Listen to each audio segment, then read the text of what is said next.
Hi everyone. तो जो आप लोग के लिए आज का जो टॉपिक लेकर आया हूँ जो कि SN1 रिएक्शंस है। कौन सा रिएक्शंस? SN1 reactions. तो इस चीज को आप ध्यान से देखिएगा। SN1 रिएक्शंस होता क्या है, ठीक है। अभी तक मैंने SN2 रिएक्शंस जो पार्ट 1 में मैंने आपको डाल चुका हूँ। ये हमारा पार्ट ऑर्गेनिक केमिस्ट्री का सेकेंड पार्ट है। तो इसको ध्यान समझिएगा कि ये ऑर्गेनिक केमिस्ट्री में ये SN1 रिएक्शंस होता क्या है। एक्चुअल में SN1 रिएक्शंस होता क्या है इसके बारे में पढ़ेंगे। मैं SN2 रिएक्शंस जो पढ़ाया था उसको आप देखे थे कि ट्रांजिशन स्टेट की मदद से प्रोडक्ट का फॉर्मेशन होना था। ये जो SN1 रिएक्शन है इसमें क्या होता है कि कार्बोकेटायंस फॉर्म होने के बाद से प्रोडक्ट बनता है। अब ये SN2 रिएक्शंस होता क्या है इसके बारे में पूरा डिटेल्स में आज पूरा SN1 रिएक्शंस का आपका पूरा कंसेप्ट क्लियर हो जाएगा। बस वीडियो को लास्ट एंड तक देखते रहें। जैसे मैं एक एग्जांपल ले रहा हूं, CCH3 हो गया और ये है CCH3 और ये CH3 और यहां पर Br लगा होता है। जैसे ये रिएक्शंस करता है कोई भी न्यूक्लियोफाइल्स, इसको बोलते हैं न्यूक्लियोफाइल्स बोलते हैं, न्यूक्लियोफाइल, ठीक है। न्यूक्लियोफाइल का मतलब ऐसा एटम या ग्रुप ऑफ एटम जिसके ऊपर या जिसके पास एक्स्ट्रा इलेक्ट्रॉन हो। अब ये होता क्या है कि यहां पर इसके साथ रिएक्शंस कर हमारा प्रोडक्ट क्या देता है, डायरेक्ट प्रोडक्ट CH3 बनता है, CH3 बनता है और यहां पर CH3OH बनता है।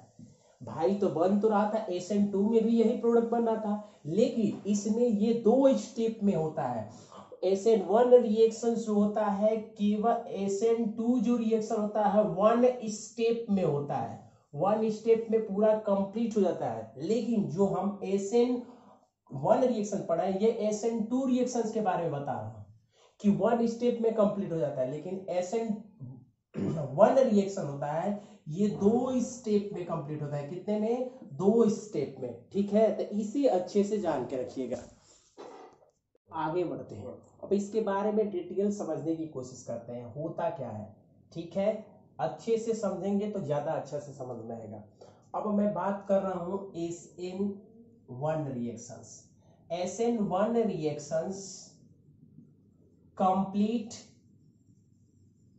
completed in 2 step. कितने स्टेप में कंप्लीट होता है? 2 स्टेप में। ये स्टेप होते क्या है इसके बारे में समझते हैं। पहला स्टेप होता है फॉर्मेशन ऑफ कार्बोकेटायन। ये पहला स्टेप में होता क्या है कि इसमें फॉर्मेशन ऑफ कार्बोकेटायंस होता है। जैसे एग्जांपल CH3 ले लो और ये CH3 ले लो और एक ये CH3 ले लो।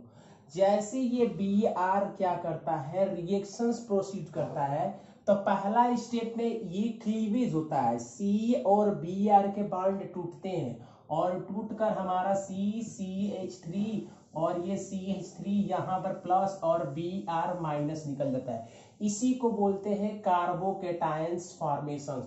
तो इस चीज को आप ध्यान रखेंगे कि पहले स्टेप में क्या होता है, कार्बन और ब्रोमीन के बीच का बॉन्ड क्लीवेज होता है, टूटता है और हमारा कार्बोकेटायंस का फॉर्मेशन होता है, ठीक। अब जो दूसरा स्टेप होता है उसके बारे में पढ़ेंगे लोग, ठीक है। तो दूसरे स्टेप में हम पढ़ लेते हैं दूसरा स्टेप क्या होता है उसके बारे में। जो दूसरा स्टेप क्या होता है, स्टेप नंबर सेकेंड। SN1 की बात हो रही है, SN1 2 स्टेप में कंप्लीट होता है, ठीक है। तो दूसरा स्टेप होता है न्यूक्लियोफिलिक अटैकिंग ऑन कार्बोकेटायंस के ऊपर। जो हमारा पहला स्टेप में का कार्बोकेटायंस जो फॉर्मेशन हुआ है, ये हमारा कार्बोकेटायंस फॉर्म हुआ रहता है, उसके ऊपर क्या होता है कि यह न्यूक्लियोफाइल अटैक करता है और हमारा फॉर्म हो जाता है, ये आपका अल्कोहल का फॉर्मेशन हो जाता है। और इस चीज को याद रखिएगा ये स्टेप थोड़ा फास्ट स्टेप होता है और जो फर्स्ट स्टेप होता है वो थोड़ा स्लो स्टेप होता है, तो इस बात को याद रखिएगा। SN1 रिएक्शंस के बारे में आपको समझ में आया। SN1 रिएक्शंस जो फॉर्म होता है थ्रू द कार्बोकेटायंस, पहला ये दो स्टेप में हुआ रहता है। पहला स्टेप में कार्बोकेटायंस का फॉर्मेशन होता है, दूसरा स्टेप में न्यूक्लियोफाइल अटैक करता है कार्बोकेटायंस पे। अब आगे फर्दर मूव करते हैं। जो आप दूसरा पॉइंट लिखेंगे कि SN1 रिएक्शंस फॉर्म्ड थ्रू कार्बोकेटायंस। कार्बोकेटायंस की मदद से SN1 रिएक्शंस कंप्लीट होता है। अब ये कार्बोकेटायंस होते क्या है इसके बारे में समझ लेते हैं। जैसे देखो, जैसे ये कंपाउंड है, उसके कंपाउंड के कार्बन पर प्लस चार्ज हो उसको कार्बोकेटायंस बोलते हैं। अब थोड़ा सा कार्बोकेटायंस के बारे में पढ़ लेते हैं। कार्बोकेटायंस होते क्या है? ऐसे कंपाउंड है जिसमें कार्बन के ऊपर पॉजिटिव चार्ज हो, उस कंपाउंड को कार्बोकेटायंस बोलते हैं। A compounds in which carbon atom contain positive charge is called carbocation. तो इस चीज को याद रखिएगा। अब कार्बोकेटायंस तीन कैटेगरी के होते हैं, प्राइमरी, टर्सरी एंड सेकेंडरी। ये क्या होते हैं इसके बारे में समझ लेते हैं, ठीक है? तो कार्बोकेटायंस के बारे में पूरा डिटेल समझ लेते हैं, ठीक। मैंने दो स्टेप लिखवा दिया SN1 रिएक्शंस में। पहला जिसमें क्या होता है, दो स्टेप में कंप्लीट होता है। पहला स्टेप होता है फॉर्मेशन ऑफ कार्बोकेटायंस, दूसरा स्टेप होता है न्यूक्लियोफिलिक अटैकिंग। उसके बाद से यह कार्बोकेटायंस के फॉर्मेशन से कंप्लीट होता है। कार्बोकेटायंस क्या होता है वो मैंने बता दिया। कार्बोकेटायंस के कैटेगरी बता रहा हूँ। CH3 हो गया, CH3 हो गया, ये CH3 हो गया, ये पॉजिटिव। जिस कार्बन पे पॉजिटिव चार्ज है वो कार्बन तीन अदर कार्बन से जुड़ा है, इसीलिए इसको टर्सरी कार्बोकेटायंस बोलेंगे, कार्बोकेटायन, ठीक है, इसको बोलते हैं। दूसरा CH3, ये H हो गया, ये प्लस चार्ज, इसको सेकेंडरी कार्बोकेटायन बोलेंगे, ठीक है, कार्बोकेटायन, ठीक है। तीसरा जो है हमारा CH3 हो गया, ये H हो गया, ये H हो गया, इस पे इसको प्राइमरी कार्बोकेटायंस बोलेंगे। तो अब इसकी स्टेबिलिटी पे डिपेंड करता है, जो जितना ज्यादा स्टेबल होगा वो उतना ही जल्दी से SN1 रिएक्शंस फॉलो करेगा। The SN1 reactions, tertiary is more stable than secondary and then primary. That's why the tertiary cations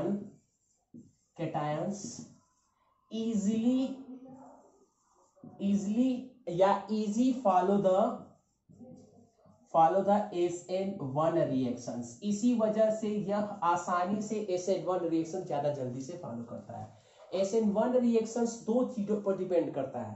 पहला स्टेबिलिटी ऑफ कार्बोकेटायंस, जो जितना ज्यादा स्टेबल होगा वो उतनी आसानी से SN1 रिएक्शंस फॉलो करेगा।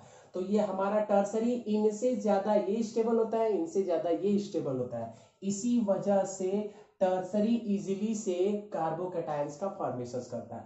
अब इस चीज को समझना होगा डिटेल्स में, आपको आगे फर्दर इसको नोट कर लीजिए, समझते हैं। इससे बेस्ट आपको कहीं नहीं मिलेगा अगर ध्यान से पूरा एंड तक वीडियो देखेंगे तो।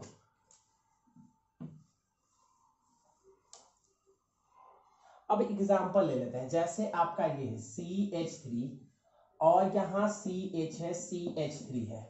जितना मैं पढ़ाया हूं उसी पर ये क्वेश्चन बेस्ड है, Br, और यहाँ पर CH3 है। होता क्या है कि पहला स्टेप में मैंने क्या बोला था, पहला स्टेप में फॉर्मेशन ऑफ कार्बोकेटायन, कार्बोकेटायंस का फॉर्मेशन होगा। ये कैसे होगा? तो जो C और Br बॉन्ड है वो क्लीवेज होंगे, टूटेंगे तो क्या बन जाएगा? CH3, C यहां पर H आ गया CH3, और C प्लस यहां पर H है CH3। यही तो कार्बोकेटायंस का जब फॉर्मेशन होगा तो यही तो बनेगा, और Br बाहर निकल जाएगा। Br को यहां पर बाहर निकाल दीजिए, ठीक है। इतना मेरी बात समझ में है? ये वाला बॉन्ड टूटा है, अगर ध्यान से देखेंगे तो ये दो बॉन्ड है वही क्लीवेज हुआ है। हमेशा हाइड्रोजन और कार्बन का बॉन्ड क्लीवेज होता है। तो ये आपका हुआ कार्बोकेटायन फॉर्मेशन। अब इसमें थोड़ा सा लॉजिक है। देखो होता क्या है, जो हमारा प्रोडक्ट कार्बोकेटायंस फॉर्म हुआ है यहां लिख लो, H है, CH3 है, CH3 है, और C प्लस चार्ज H है, CH3 है। ये हमारा फॉर्मेशन हुआ कार्बन। होता क्या है कि ये हाइड्रोजन यहां पर ट्रांसफर हो जाता है, ये है सेकेंडरी कार्बोकेटायन, कन्वर्ट हो जाता है, शिफ्ट हो जाता है टर्सरी में, क्योंकि यहां पर टर्सरी बनने का चांस है। देखो एक कार्बन एक कार्बन एक कार्बन, क्योंकि हम बोल रहे हैं कि टर्सरी ज्यादा इजीली SN1 में चला जाएगा, तो स्टेबिलिटी के वजह से जो कार्बन कोटायन के पास अगर चांस रहेगा कि वो टर्सरी में कन्वर्ट हो जाए तो कन्वर्ट कर सकता है। ये हमारा सेकेंडरी है अभी कार्बोकेटायन, ये जो जिस कार्बन पर प्लस चार्ज है वो दो ही कार्बन से जुड़ा है, लेकिन अगर ये हाइड्रोजन को इस पे ट्रांसफर कर देते हैं तो इस पे आ जाएगा हमारा पॉजिटिव चार्ज। ये कार्बन हो गया पॉजिटिव CH3 हो गया, और यहां पर C ये H हो गया, ये H हो गया CH3।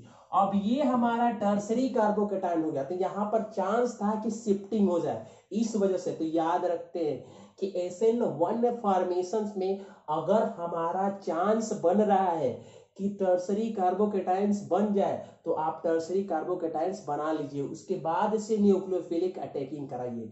तो ये आपको याद रखना पड़ेगा। मैंने पहले क्या किया, कार्बोकेटायंस का फॉर्मेशन कराया, कैसे? कार्बन और ब्रोमीन के बीच में क्लीवेज किया तो यहां पर हमें जो फॉर्म हुआ सेकेंडरी कार्बोकेटायंस। और मैं देख रहा था कि ये सेकेंडरी टर्सरी में कन्वर्ट हो सकता है, अगर मैं हाइड्रोजन को इस पे भेज दूं तो शिफ्टिंग करा दूं, तो शिफ्टिंग करा दिया तो ये हमारा टर्सरी हो गया। इस वजह से अब इस पे फर्दर जो सेकेंड स्टेप होता है न्यूक्लियोफिलिक अटैक, उसको कराएंगे। तो इस चीज को ध्यान रखिएगा। जो है second step attacking nucleophilic attacking, nucleophilic attacking,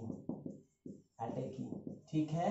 जब न्यूक्लियोफिलिक अटैकिंग कराएंगे तो ये क्या हो जाएगा, यहां पर आया था हमारा पॉजिटिव चार्ज CH3, और ये था हमारा CH, ठीक है, समझ में आया, और ये हमारा CH3, ठीक। अब इसके पे OH माइनस अटैक करा देंगे। जब ये अटैक करेगा तो हमारा कंपाउंड बन जाएगा CH, ये हो गया OH, CH3 CH, यहां पर CH3 CH।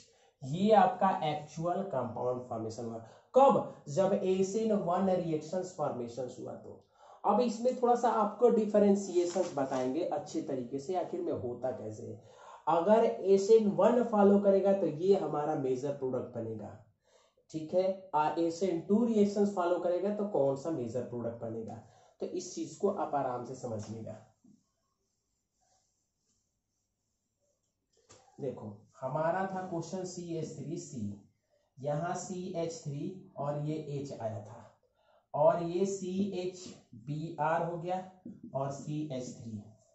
अगर ये SN1 रिएक्शंस फॉलो कर रहा है तो अभी जैसे मैं बताया था CH यहां पर OH हो जाएगा CH3, और C यहां पर CH3 H हो जाएगा, और यहां पर CH3। ये हमारा मेजर प्रोडक्ट बनेगा। मेजर प्रोडक्ट कैसे? कार्बोकेटायंस को फॉर्मेशंस करते हुए। अगर ये SN2 रिएक्शंस फॉर्मेशंस करेगा तो कोई दिक्कत नहीं है, यहां पर ही पॉजिटिव चार्ज ये ट्रांसफर हो गया है यहां पर, तब जाके OH अटैक किया है। SN1 रिएक्शन में, SN2 रिएक्शन में ऐसा नहीं होगा, जहां ये ब्रोमीन है वहीं पे जाके जुड़ जाएगा CH3 CH, ये CH3 ये CHOH, ये CH, तो ये आपका मेजर प्रोडक्ट होगा। तो इस चीज को आपको ध्यान देना रहेगा। हम समझ रहा हूं, इसको वीडियो को 2 बार देखोगे तब समझ में आ जाएगा। अब लास्ट जो टॉपिक है इसके रिएक्टिविटी पे पढ़ लेते हैं, ठीक है। तो इस चीज को ध्यान दीजिएगा कि ये क्वेश्चंस कैसे फ्रेम होते हैं, ठीक है। अब आ जाते हैं रिएक्टिविटी पे। किसके पे? रिएक्टिविटी। अब आ जाते हैं इसके रिएक्टिविटी पे। Reactivity of SN1 reactions. So SN1 reactions की जो रिएक्टिविटी होती है वो डिपेंड करता है stability of formation of carbocations. The reactivity of SN1 reactions depend on stability of carbocation. That's why the tertiary carbocations is more reactive than secondary than primary. कहने का मतलब कि CH3 प्लस ज्यादा रिएक्टिव होगा, CH3 यहाँ पर H plus ये ज्यादा रिएक्टिव होगा इनसे। तो याद रखना ये है H आपका, ये है H। तो यहाँ तक आपके लास्ट वीडियो थे, इसको अच्छे से समझिए। मिलते हैं नेक्स्ट वीडियो में नेक्स्ट टॉपिक के साथ। अगर आपको वीडियो पसंद आए तो लाइक करें, शेयर करें, सब्सक्राइब करें। इसको बार बार अच्छे से 2 बार 3 बार देखें, तब आपको समझ में आएगा। मिलते हैं नेक्स्ट वीडियो में। Thank you so much.